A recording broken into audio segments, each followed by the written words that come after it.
Question 5.3. Edouard rolls 3 standard unbiased 6-sided dice. Calculate the probability that he rolls all ones. So if we think about it, here's our first dice and our second dice and our third die, and then this is numbered 1 to 6, so there are 6 options.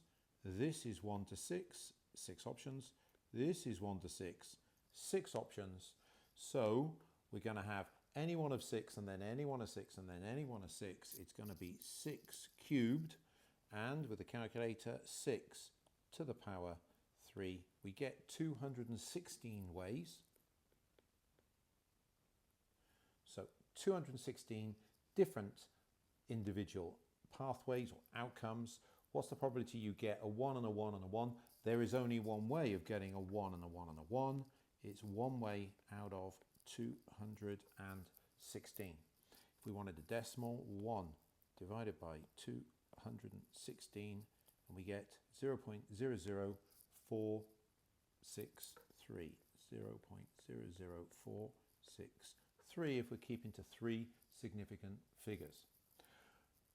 Number 2. What's the probability that he rolls all 5s? Again, all 5s, there's just a 5 on the first, a 5 on the second, a 5 on the third. There's no other way of doing it, so that is also 1 in 216, 0.00463.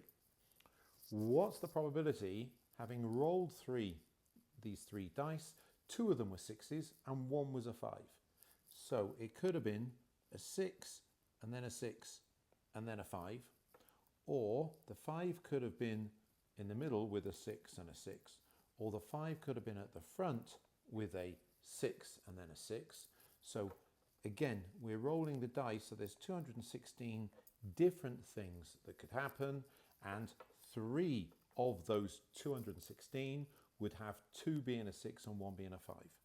3 divided by 216, 0.0139.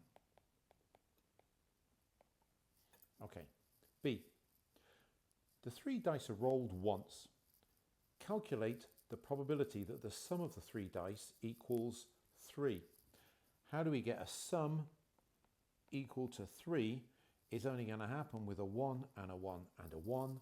So therefore, looking above, that means that the sum equaling 3 is 1 time in every 216. We have our decimal already, 0.00463. What's the probability that the sum of the 3 dice equals 4? Now, to get a sum equal to 4, we have to think, how could we do that? If it's a 1 to 6 and then a 1 to 6 and then a 1 to 6. So it is limited, there's not many ways. A 1, we need 2 1s and a 2.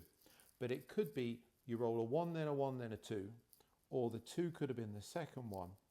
Or the 2 could have been the first one. Each time the others are 1s.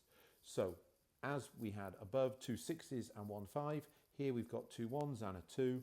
That is happening 3 times out of 216, or 0.0139. Finally, what's the probability that the sum of the 3 dice equals 6? So now we want the sum equal to 6. Now, there's a greater variety of options here. It could be a 2 and a 2 and a 2, all 2s. That's just one way out of 216. But it could be a 1 and a 1 and a 4. That would give us a sum of 6. And looking at the patterns we've had above, we know it could be also a 1, then a 4, then a 1, or the 4 could be first and then 2 1s. So to get using 2 1s and a 4, that's 3 ways out of 216. How about a 1 and a 2 and a 3? So if we've got those 3 numbers, we've seen this before, we've got a choice of 3 times by a choice of 2 times by the last one. It's 3 times 2 times 1, it's 3 factorials. We're going to find 6 ways that could give a total of a sum of 6 from a 1 and a 2 and a 3. Let's just list them quickly to be sure. Let's keep the 1 and switch the 2 and the 3.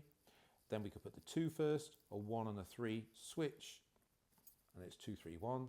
Or we could start with a 3 and have a 1 and a 2, a 3 and switch, 2 and a 1, as we were anticipating 6 ways out of 216. Add that up, we have 1 out of 216 and 3 out of 216 and 6 out of 216. That is 10 ways out of 216. 10 divided by 216, and we get 0.0463 as our probability. Okay,